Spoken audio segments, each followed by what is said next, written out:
Hello again, this is Kathleen Littleton with Cross Stitch Antiques, and I am here to share with you my year in review for 2025.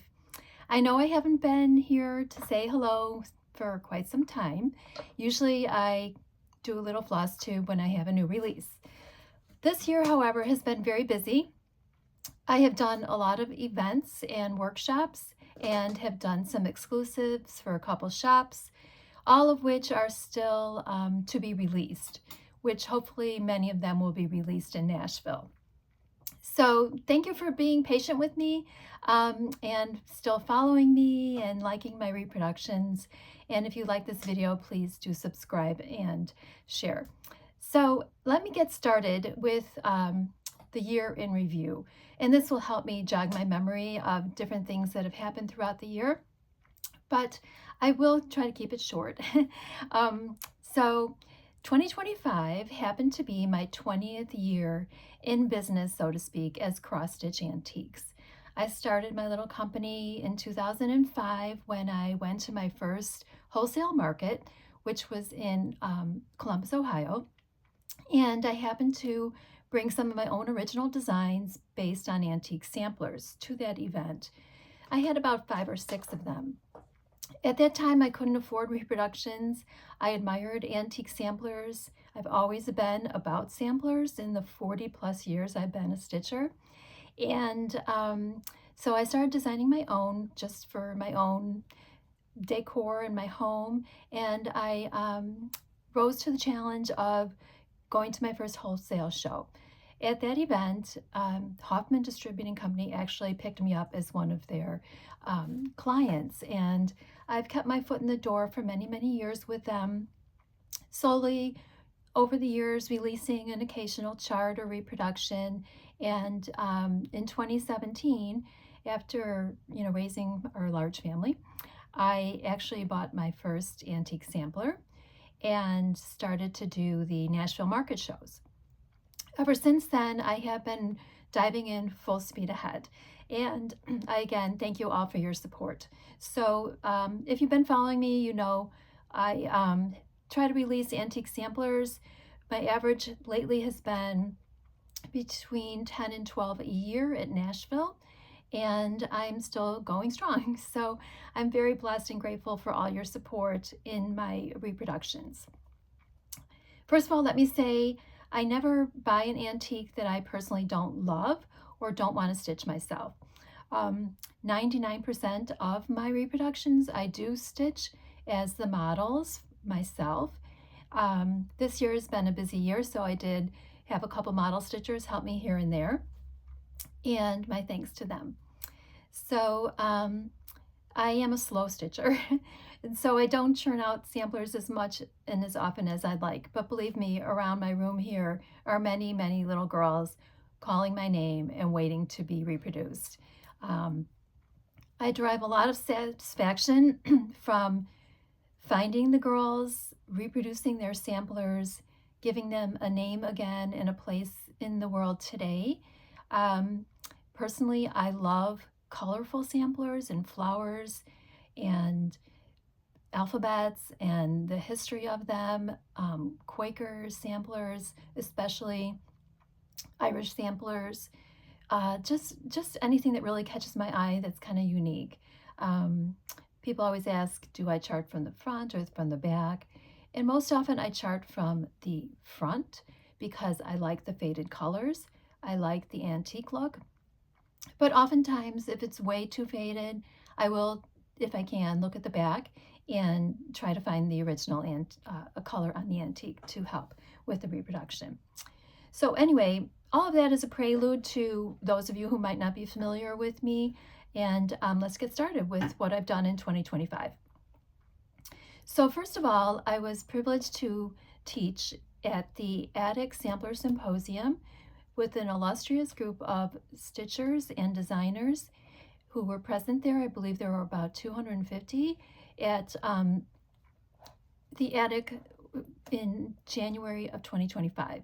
This happened to be Jean Lee's last big event, and I was very privileged to teach alongside Nicola Parkman on a topic that was dear to Jean Lee's heart, which was Norfolk samplers. So we chose that topic because we knew Jean loved them so much. And for me, it was more of a matter of discovering more about Norfolk samplers as I did my research. It was a topic somewhat new to me. I had just acquired a couple Norfolk samplers for my collection, so I did a presentation called Exploring Norfolk Samplers. And usually when I do a lecture, I do come out with a little booklet as part of the teaching guide to the attendees so that they can follow along in the booklet, and they have something to take home with them that covers my lecture and the notes and all the research I've done. So these, I'm happy to say, since it's been a year, will be released at Nashville Market in March. And I did present two of them. The first one being Adelaide Underwood.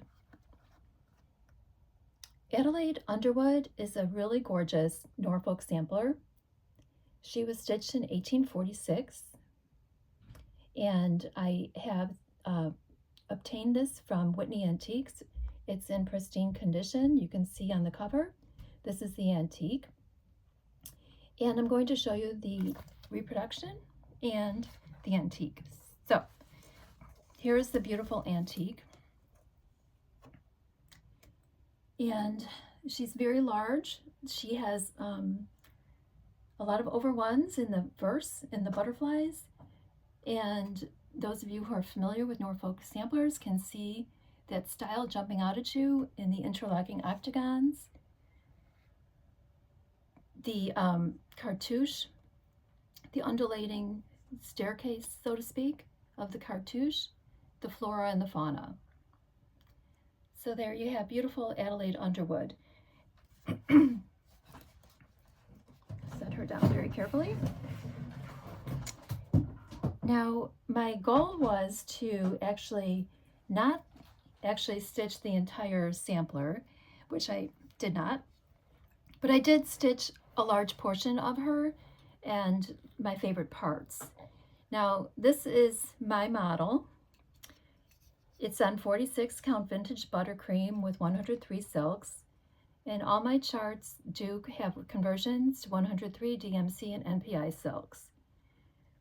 What I was thinking of doing, instead of completing the sampler as the antique looks, was to actually make it into a family record sampler. Instead of stitching the verse, I was going to stitch all my grandchildren and the dates they were born, and then complete the bottom portion according to the antique. Now, I haven't really gotten any further than this, but I still plan to work on this as time permits.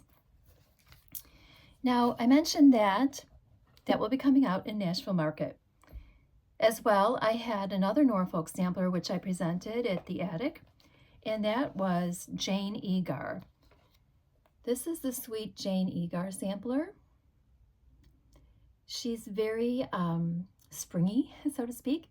There's little bunnies and flowers, and again, that Norfolk cartouche style, the evergreens. And it's a simpler sampler, Jane Egar. And this one was stitched in Wisbech, England, which is near Norfolk. So it has many of the components of a Norfolk sampler, but Jane herself was not from Norfolk. So let's take a look at the antique. Here is the antique of Jane. You can see those motifs faded, but still beautiful. And side by side, we have my model that I stitched for the attics event. So these again will be available at Nashville Market. They were released last January, so they're ready for their debut. Now, Jane Egar was stitched on 46 count lichen by Tabby Cat Linens, and I used needlepoint ink silks. So she's a really pretty one to come out in the spring. The next event for me was an exclusive I had for Country Sampler, And I was delighted to again present for the second time one of my samplers in my collection. And this is S.S. Harris. She was the February piece for the Country Sampler Threads Through Time Schoolgirl Club. So she's a very unique sampler. We don't know where she was from in terms of origin, nor her history, because her name was rather vague and there's no place associated with this sampler whatsoever. But I do give some interesting information about the origins of this heart in hands symbol, which appears throughout the sampler, as well as just the beautiful motifs of the hearts and other elements. This was stitched on 40 count Hemingway with DMC. Actually, it has a conversion to DMC, but it was stitched with overdyed cottons, Classic Colorworks, Gentle Art, and Weeks Dye Works, for those of you who obtained the kit. Okay, so she will also be released in Nashville Market. Now, speaking of Nashville Market, that was the next event in March of 2025 that I participated in. And I did release, I believe, between 6 and 8 samplers. And this is just a quick review of what those were. So we have Amelia Fox, who made her debut. She was also an exclusive for an event at Hobby House for a year prior to last Nashville Market. She is a gorgeous Bristol orphanage sampler. She is now available on my website as a PDF as well as a paper chart. She too was obtained from Whitney Antiques, and the antique is in pristine condition. A little spin-off of Amelia Fox is my little orphan Annie, which fits into the top of an old colonial designs box, Bible box or book box. And this is my own design based on Bristol orphanage motifs, also available on my website. And speaking of Bristols, let's look at this for a moment.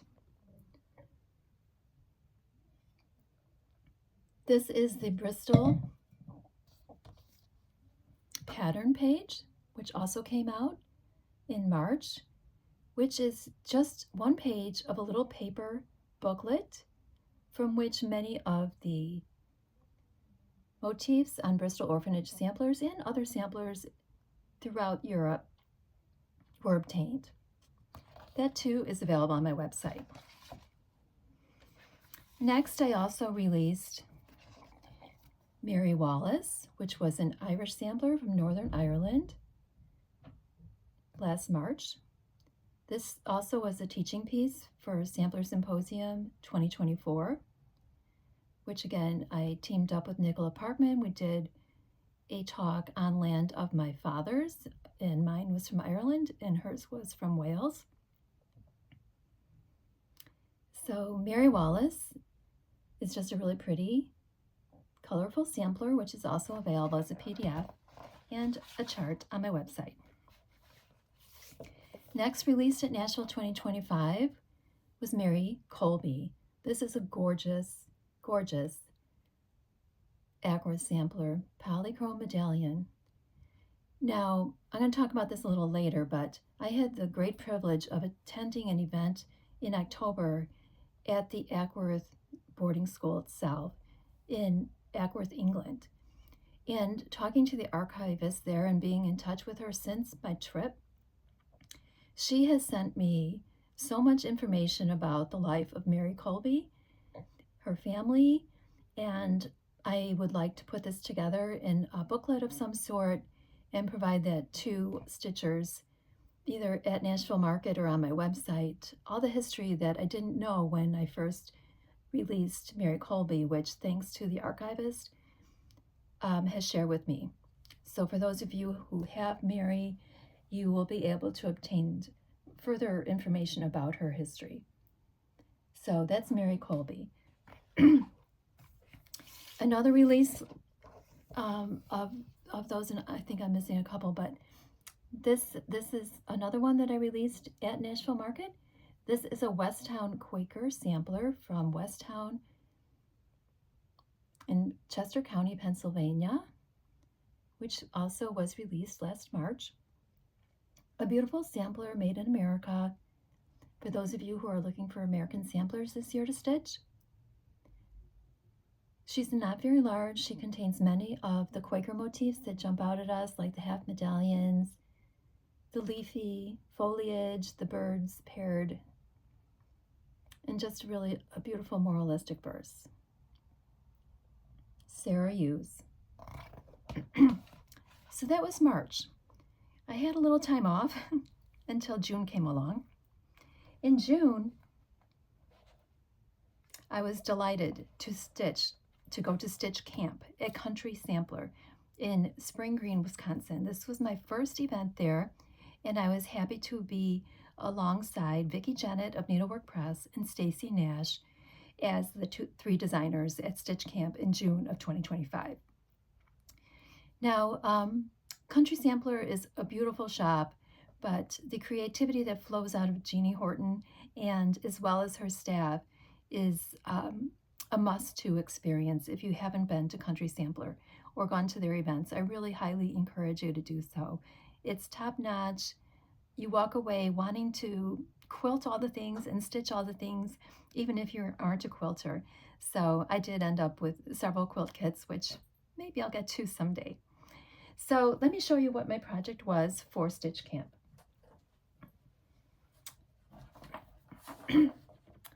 These two beauties are actually sisters. These are little, what I call band samplers, Mary and Sarah Sandery, and they are both from Cornwall.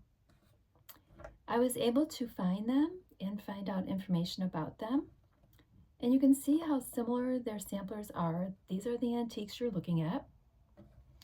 So this was our project. And let me show you what I did with these. So, one second. So the clientele, as you know, of Country Sampler and Jeannie's specialty is the muted colors that make the appeal to the Country Sampler clientele one that they truly love. So there were two colorways I offered, one being a more vibrant colorway and one being a more muted colorway. So I'm going to show you a couple versions. This is the more vibrant colorway, and this is the more muted colorway of one of the sisters. And these, you can see, are all stitched over 2, although the antique had over 1. So what I actually did was, in addition to providing a vibrant and a muted colorway, I also provided 2 ways to stitch it, all over 2 threads, or just like the antique with the over 1. And these are available for the charts as well. All those options are available.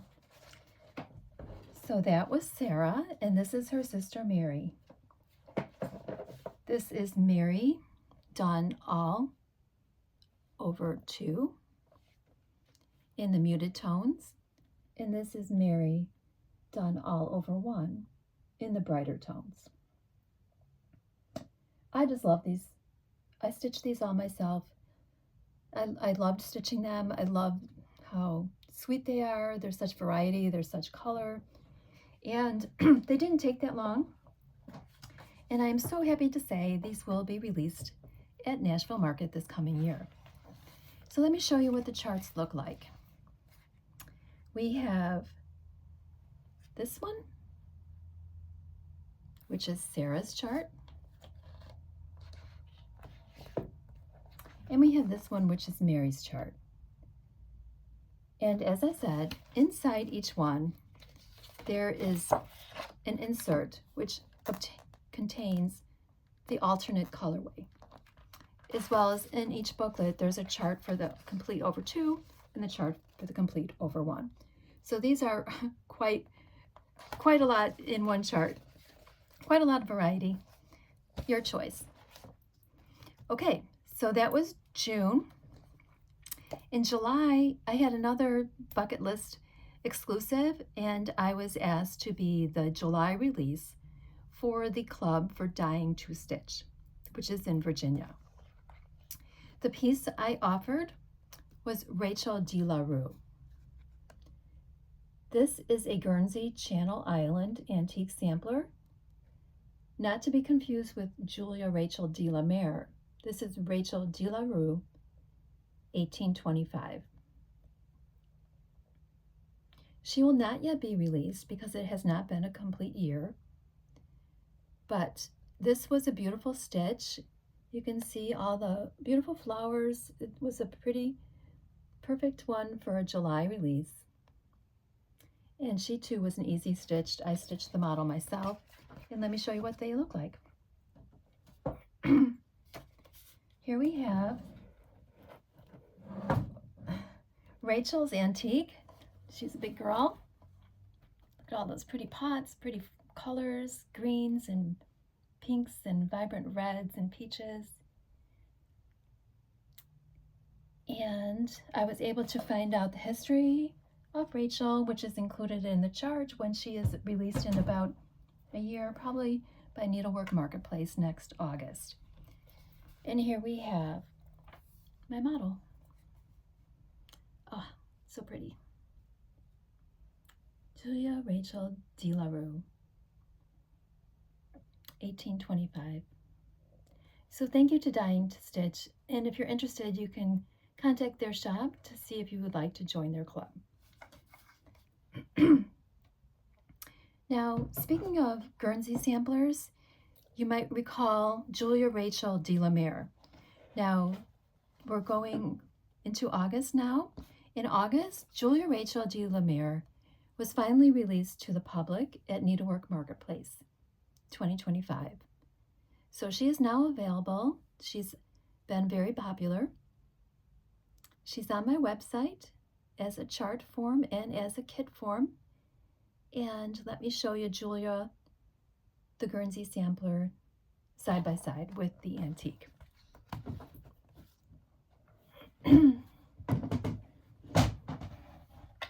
Okay, another big girl.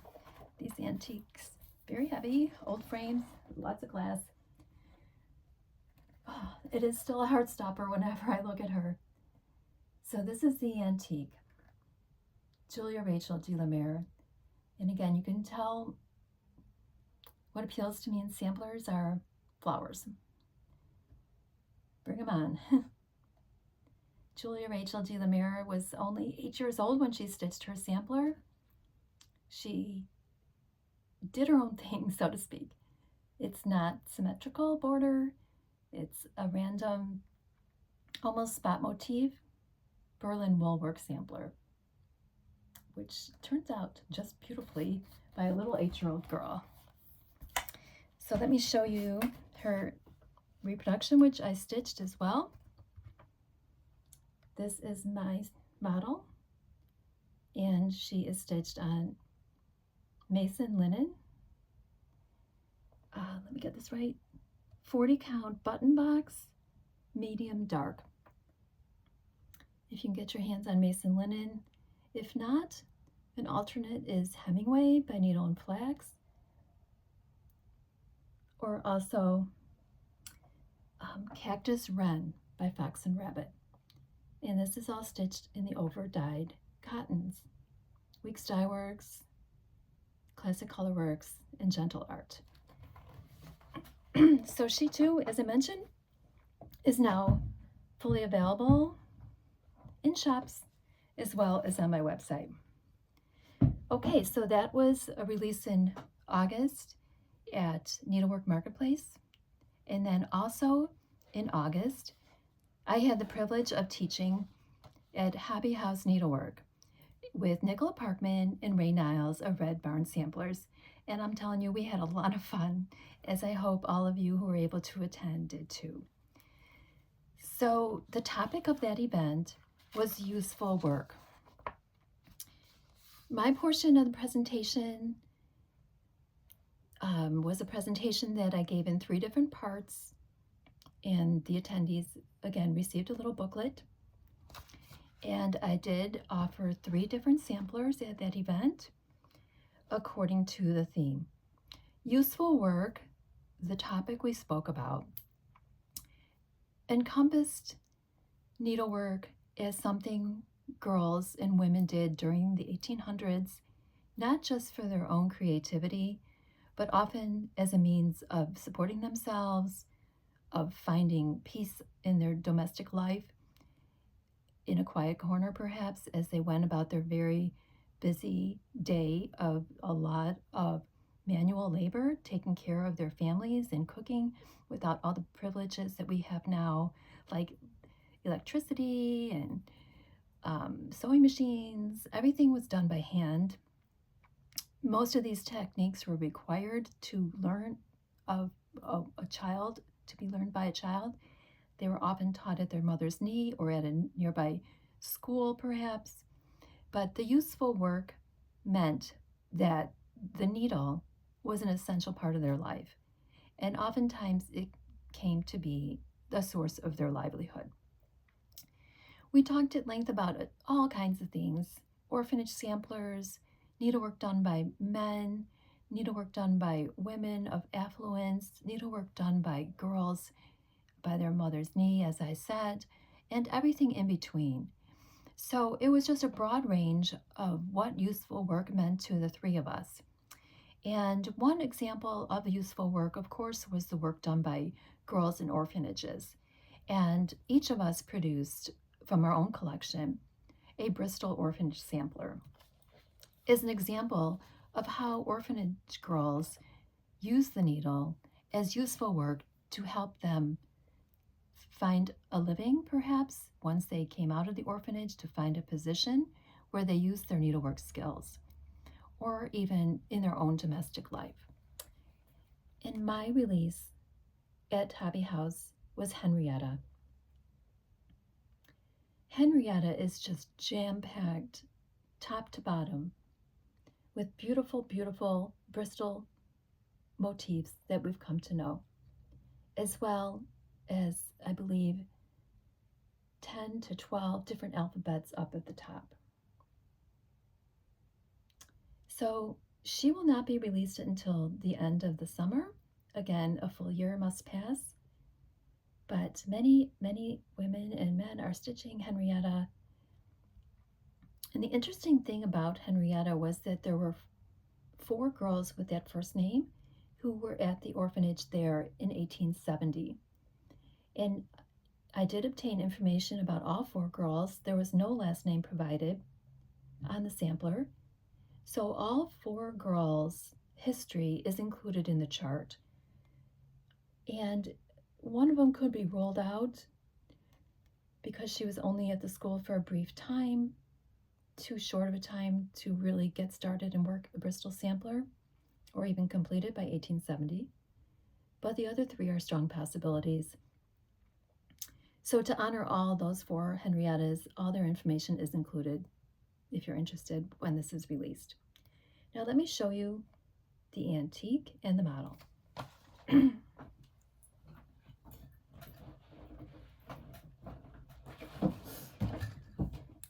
And here we have the antique. You must say, wow, if you haven't seen an antique Bristol sampler in person, these are done on minute, tiny, tiny linen. This one, we believe, was probably a 70 count, over 2 threads. I stitched my model on 46 count Dirty Teacup by Needle and Flax with 103 silks. And I do know people who are actually stitching this in different colorways. So I applaud the creativity that goes into changing the samplers up to make them your own. And please, please never hesitate to do that. change colors, change motifs, personalize it. I'm all about that. Now here we go. Here is my stitched model, which again I stitched myself. I used 103 silk in colorway 664, and you can just see how beautiful these motifs are when they come to life again. Let me just show you side by side. What a difference. There you go, Henrietta. I can't wait for her to be released so that you can all enjoy her as much as I did. So pretty. She hangs in my parlor. Now, as I did before with my Amelia Fox, I did a small based on the motifs from Henrietta as my second offering at Useful Work, and this is A Home for Henrietta. Again, it can be fit into one of those book boxes or Bible boxes put out by Old Colonial Designs. And it just takes motifs so that you can personalize this and make it into a birth sampler or a wedding sampler, or just a small, and even have it framed if you don't have the time or inclination to stitch the whole of Henrietta.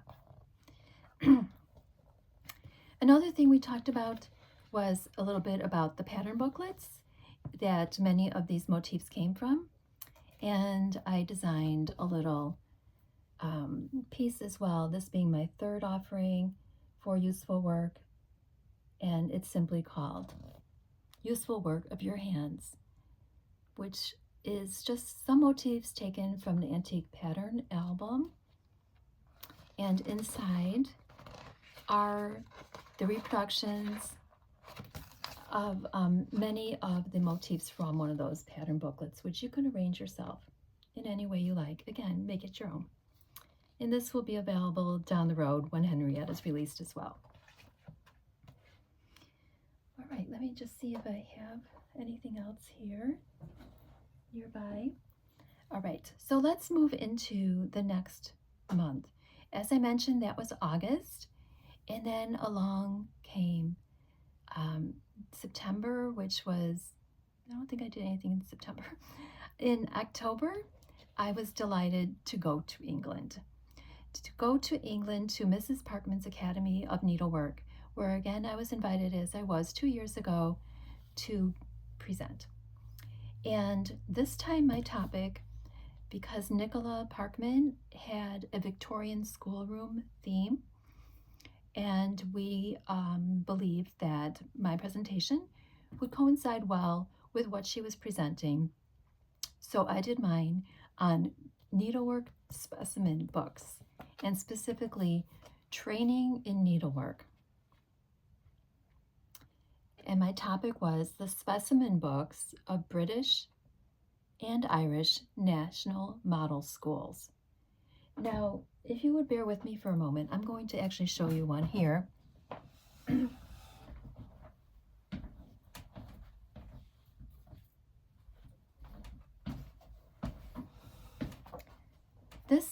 This is a framed collection of a needlework specimen book. So what I'm saying here is that these little books were miniatures or specimens of skills girls were being taught in various types of needlework: garment making, darning, buttonhole, cross stitch. And as they moved up from one level to the next, they had to master each level in the classroom and in their specimens so that they could move on to the next level. So this is a beautiful rendition of 4 or 5 of those samples from one girl's specimen book. Now, what I gave to the attendees was based on an antique I had obtained from M. Finkel. Now, the Kildare Model School samplers were a source of learning, of training girls to become teachers in the what we would call public schools in Ireland, and they also had counterparts in England. This specific sampler here was one of the female National Model School samplers, which meant that it was a teacher in training who stitched this so that she could have a model to show her students when she was teaching them. And oftentimes they were very similar, the models, because they all came from a printed book. So the printed book, there are a few still in existence, and they go for an astronomical amount of money. And if you ever have an opportunity to see one or collect one, go for it. Now, what's interesting to me, especially because I'm of 100% Irish descent, is this motif here, which I call the bud and vine. Now, I have only ever seen this on Irish samplers. And if you think about it, now you perhaps know why, is because I'm not sure where its origin came from, but it was part of the teaching book that made its way into the model school system, which was replicated hundreds and hundreds of times into samplers, both by the teachers and the students.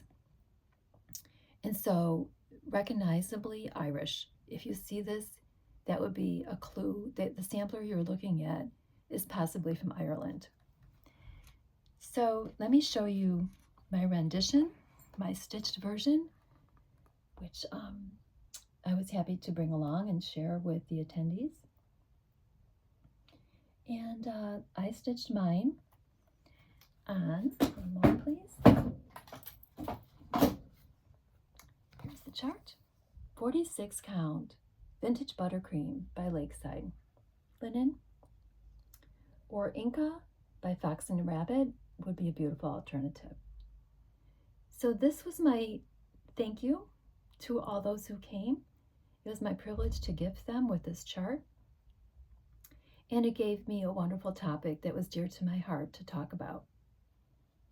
Now, as part of my presentation, I was able to share at least 4 other specimen books or specimen pages from my own collection. Let me share with you what those look like.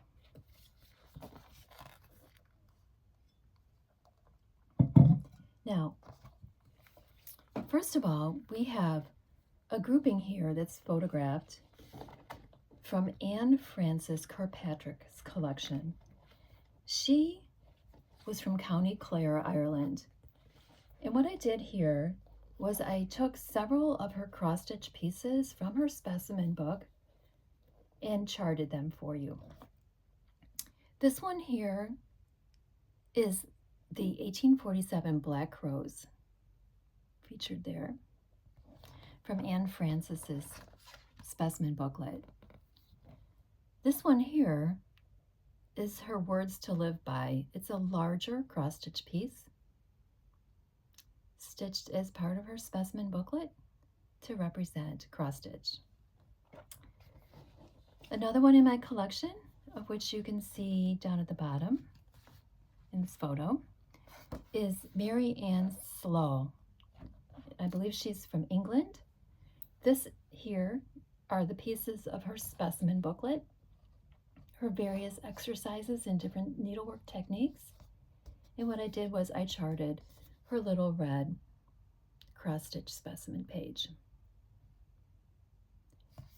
And then lastly, I also presented Ellen King's Coat and the 2 samplers from her specimen booklet, which are Wisdom and Honor. Little moralistic, very small samplers, which she stitched circa 1840 in England. So, we're still in October and I'm still in England. I'm sure you've heard so much about the wonderful retreat Nicola Parkman and her friends organized and held for all of us who were able and privileged to attend. Now, I was very blessed to attend another event directly after that, which is going to be probably unrepeatable. What a double boost, double treat, back-to-back retreats in England. And like I mentioned before, it was at the Aworth Residential Retreat held by the Sampler Guild of the UK. And at that event, I presented a sampler which is not released yet, and nor are these specimen books, because I'm going to be using them again in the next year or so for various projects and events I have upcoming. But I was able to give a short presentation at the Aworth event on Quaker samplers in my collection. And I have a lot of Quaker samplers now. I gave a presentation about 4 years ago at the Attic Sampler Symposium on this topic. But since then, I've collected quite a number more. And this presentation accompanies all of my Quaker samplers from Ireland, England, and America. So I gave a quick overview, and I also presented to them, to the ladies and gentlemen only attending at that event, because first of all, the sampler is not finished yet. And secondly, I'm going to release it in the future. It still has some work I need to finish on it, obviously. It's a big one. But I want to just entice you with something that will eventually be ready for you. And it is the beautiful Hannah Whitaker. And she stitched her sampler in Thorn, England. And it's very reminiscent of a Quaker sampler, but she did not attend Quaker school, although she has ties to Aworth, as you can see by the motifs. And we're still doing a little bit more research on Hannah. It's a very popular name in North Yorkshire. So the booklet was available to the ladies and gentlemen attending, and I have fully charted her, and I am stitching the model. But first of all, let me show you the antique.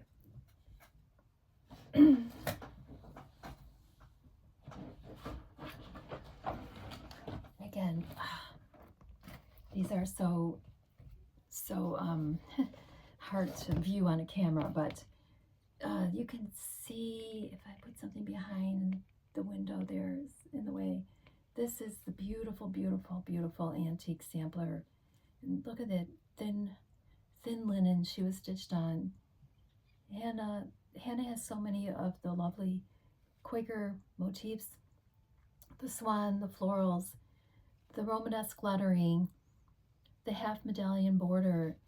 And this is probably, I don't want to say this, but I think I might, maybe one of my most favorite samplers in my collection. And I am delighted to say I am stitching her myself. And let me show you how far I've gotten. Okay, my sewing room is a mess. There's so much stuff here. Okay, what I'm really thrilled about is that I charted her for Gloriana silks. So here she is, top to bottom, and all stitched in Gloriana silks. I believe there's one belle soie silk, and I think there are 24 colors. So if you like flowers and if you like colors, you're gonna like Hannah. There's something so peaceful about stitching a Quaker sampler. It's hard to describe. It's never tedious because each of these little motifs are almost a standalone, and there's such a sense of accomplishment. I know people have said that before. And the colors keep changing and are so vibrant. So I hope you look forward to stitching Hannah, and I certainly look forward to finishing her soon. So Hannah Whitaker, Thorn, England. Let me just put her safely down. Okay, we're not done yet, and now you can see why I had such a busy 2025. it was probably my busiest year ever in terms of projects and events and charts and production. I was delighted and thrilled to have all these opportunities, truly. And there was one more that I did after my return, which was late October, and that was for the Western Reserve Sampler Guild in early November of this past year. Now, my presentation was on the same topic. It was the Quaker samplers in my collection, and I put them all out on my dining room table, and we did a lovely Zoom presentation. I spoke for 90 minutes straight, which is hard for me. I'm not very talkative. My throat often gets sore if I talk too long, but it was a topic so dear to my heart that I surprised myself and did a Q&A and everything and spoke straight through for 90 minutes. So those of you who know me must think, wow, you were really energized by the topic, which I was. So my presentation was on, again, two more sisters samplers. And these are Mary and Maribel Chandler. And there you see the antiques of each of the girls. These two sisters actually were from New Jersey. Their history has ties to the Massachusetts Bay Colony. One of their forefathers was one of the first immigrants that came over and helped to found the Massachusetts Bay Colony. These samplers have multiple specialty stitches. We have cross stitch over 2, over 1, an 8-leg Algerian eyelet band, and a queen stitch band.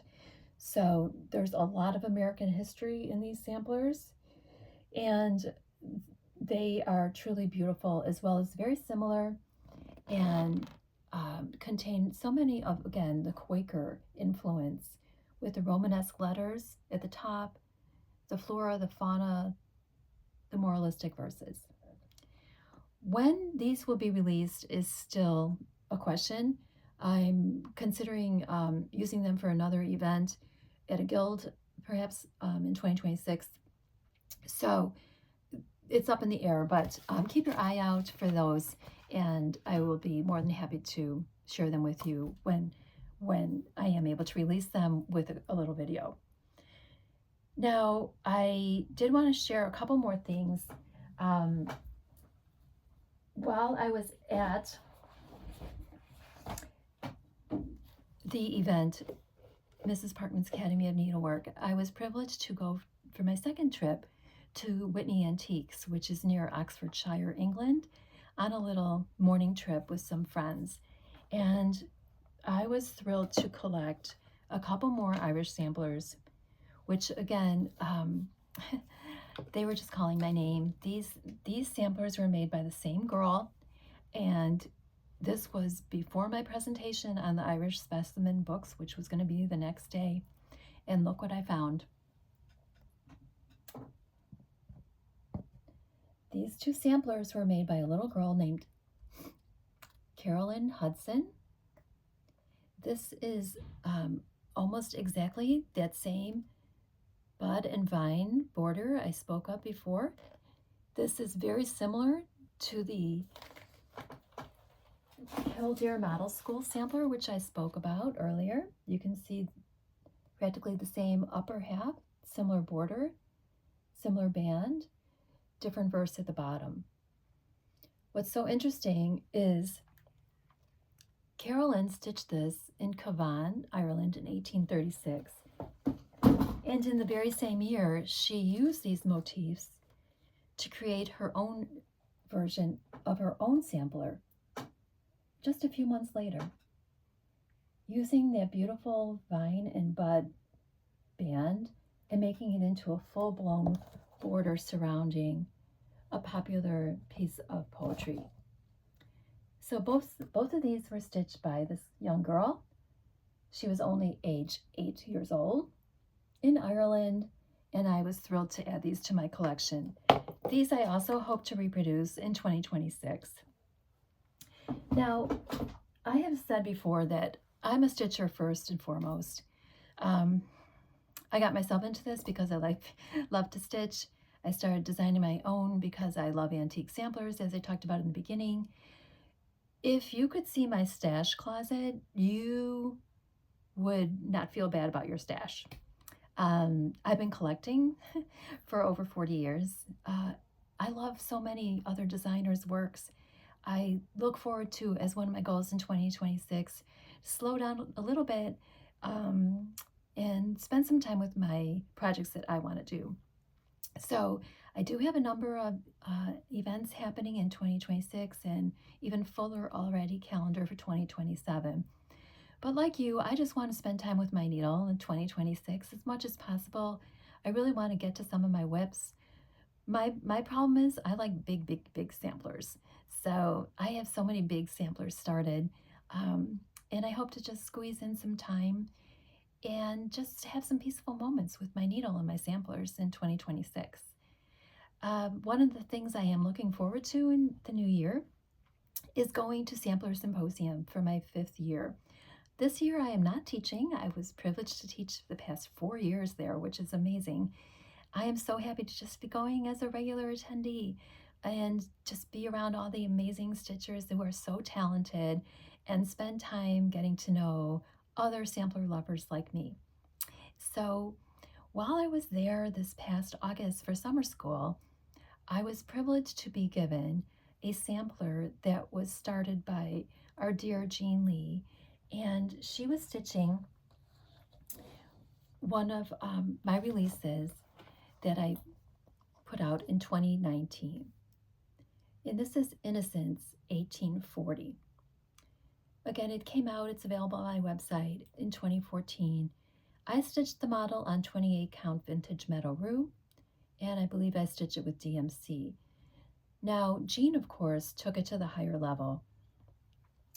Now, what happened at summer school was I was asked if I would complete Jean's whip. This sampler is so beautiful.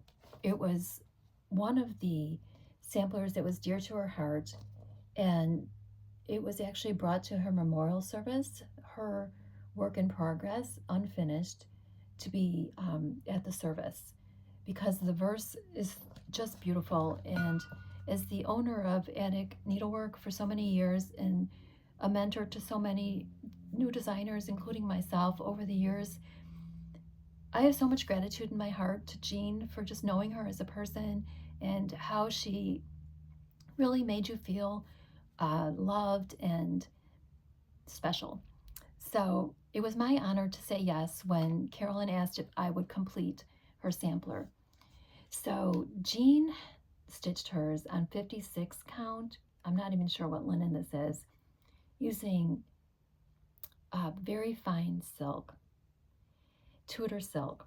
Now, when I obtained it in August, it was about this much complete. So I just finished this center flower and one of the flowers up there, and I'm working on completing the bottom portion.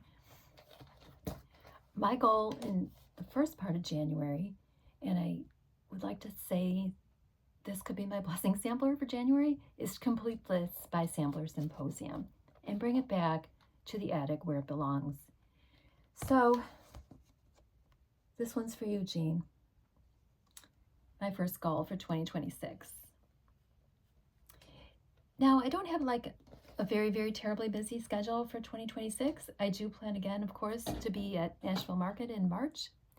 In April, I've been honored to be asked to attend and teach and stitch, of course, at the Florida Sunshine Stitchers event in Tampa Bay in April with Needlework Press, Vicki Jennett, as well as Lindy Stitches. And that'll be towards the end of April. Then I'm just gonna hang out a little bit and see what comes. There are some other special things I have planned during the summer months. And in September, again, I will be joining Nicole Parkman and Ray Niles for a wonderful event called Imagination and Emotion in upstate New York at Hobby House Needleworks. In the meantime, I hope that you have enjoyed my year in review and what I have upcoming so far in 2026. I thank you again for all your time and effort spent with your needle on my reproductions, all that you contribute to this beautiful needlework community, and I wish you and yours a very Merry Christmas. And until we meet again, may God hold you in the palm of his hand. Thank you. God bless.